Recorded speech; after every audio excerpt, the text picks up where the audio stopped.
Bueno, ¿cuáles son los valores normales? Entre 1010 y 1030.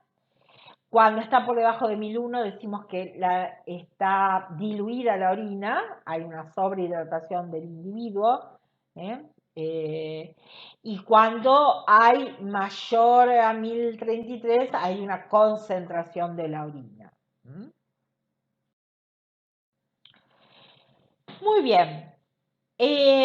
Decíamos entonces que en realidad hoy en día para que cuando nosotros analizamos la orina, que en general saben que utilizamos la primera orina de la mañana, y porque seguro que ustedes ya lo vieron en otras materias, porque es la que está más concentrada, por lo tanto si hay alguna alteración en esa seguro que la voy a encontrar, y en esa orina nosotros podemos medir varias cosas.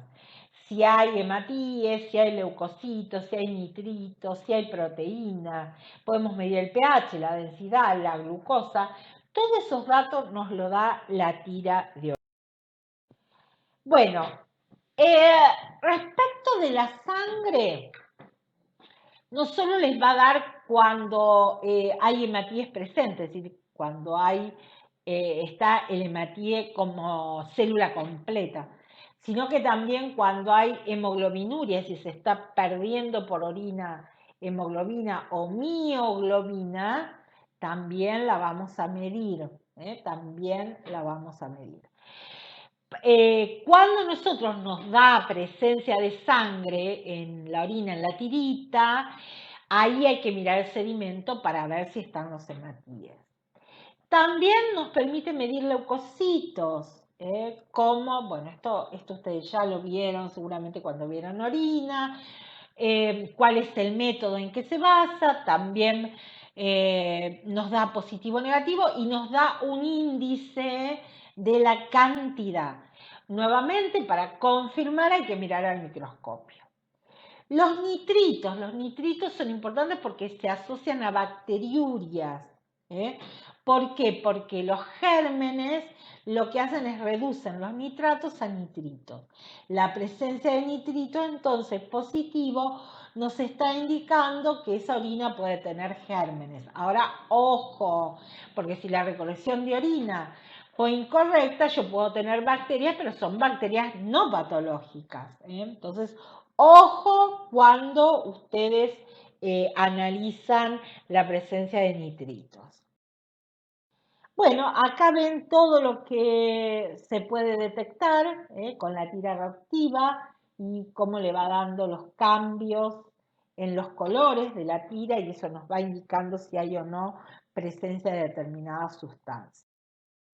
¿Qué más podemos medir a través de la tira? La presencia de proteínas.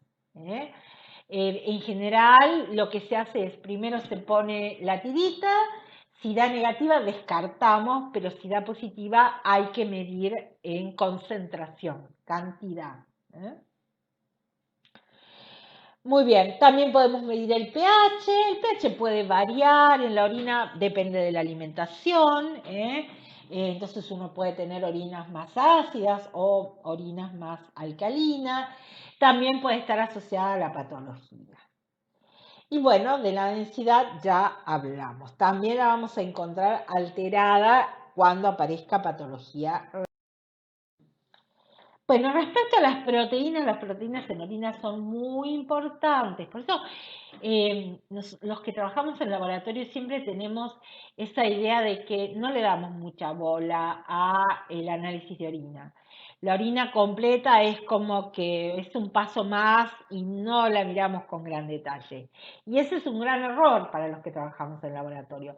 Siempre los nefrólogos nos critican porque dicen que los bioquímicos no le damos a la orina, al análisis de orina, la importancia que este tiene, porque puede darle al médico mucho dato de cómo está el riñón de su paciente. Las proteínas. Normalmente nosotros eliminamos proteínas por orina. La respuesta es sí. Sí, eliminamos proteínas por orina. Pero son proteínas de muy bajo peso molecular y prácticamente despreciables. No más de unos 30 miligramos día. Ahora bien, cuando el médico presupone que su paciente tiene una patología renal, debe trabajar con orina de 24 horas. Nosotros lo denominamos proteinuria de 24 horas. La proteinuria puede darse tanto porque el paciente tenga daño glomerular como que tenga daño tubular. Entonces, ¿es importante? Sí. A veces es difícil porque en realidad cuando uno ve la proteinuria no puede decir si es porque lo que está dañado es el glomérulo o lo que está dañado son los túbulos. Lo que más frecuentemente se pierde por orina es la albúmina. Bueno, la proteinuria entonces, nuevamente seguimos con el mismo concepto, puede ser glomerular o puede ser tubular. ¿Cuándo es glomerular? Cuando sustancias, es decir, las proteínas que no deberían filtrar, porque recuerden que las proteínas en condiciones normales no filtran. Si el glomérulo está normal, uno no tiene por qué encontrar proteínas en orina. Si aparecen, puede ser por un daño glomerular. ¿En qué patologías? El síndrome nefrótico, el lupus eritematoso sistémico, la hipoalbuminemia, la hipertensión arterial, la hipoalbuminemia secundaria a una pérdida de orina, de proteínas por orina, en los hipertensos y en otras determinadas patologías. También la proteinuria puede ser tubular, que es decir, que lo que esté dañado son los túbulos. Cuando se daña el túbulo, ¿qué es lo que va a pasar? Proteínas que deberían ser reabsorbidas no son reabsorbidas y por lo tanto van a aparecer en la orina. Estas son patologías raras, pero bueno, puede que ustedes se la encuentren, tengan alguna vez, les toque en el laboratorio. ¿Cuáles son? Ejemplos de patologías donde hay una proteinuria tubular. La acidosis tubular renal, el caso más típico, pero también en la enfermedad de Wilson, en el síndrome de Fanconi, en las nefritis intersticiales, en las pielonefritis. En todas estas patologías hay proteinuria porque hay daño de los túbulos. Muy bien. Y después, ojo con las condiciones preanalíticas. Ojo. ¿Por qué? Porque si el paciente está cursando procesos febriles, procesos infecciosos, ha hecho un ejercicio muy intenso o ha estado de pie mucho tiempo, yo puedo encontrar proteinuria y no significa que el paciente tenga una insuficiencia renal, tenga trastorno del riñón. Así que ojo que lo preanalítico, las condiciones con que el paciente toma la muestra son muy importantes. Otra manera de clasificar a las proteinurias, aparte de la clasificación si es lo que está dañado es el glomérulo o está dañado los túbulos, está dependiendo de la cantidad de proteínas que pierda el paciente. Entonces, ahí la clasificamos en ligera, moderada o severa. Dependiendo de la cantidad, en la ligera menos a 0,5 gramos día, moderada entre 0,5 y 4 gramos día, es severo cuando es mayor de 4. Y hay una tercera clasificación, dependiendo de dónde esté el daño. Y acá se clasifican en prerrenales, renales o posrenales. Prerrenales es cuando en realidad hay proteinuria porque hay un exceso de proteínas en la sangre. Ejemplos, procesos febriles, una anoxia, una falta de oxígeno en los hipertensos. En esos casos hay una proteinuria, pero es prerrenal. Renal cuando la patología está en el riñón, ya sea por patología de glomérulo o por patología de túbulos. Y la posrenal es cuando la proteinuria se da porque hay algún proceso más allá del riñón, es decir, o a nivel de los uréteres, o a nivel de la vejiga o de la uretra. Las uretritis, las prostatitis, las cistitis pueden causar proteinurias. Se las denomina posrenales. Bueno, y entre la proteinuria, fundamental, estudienla, la albuminuria.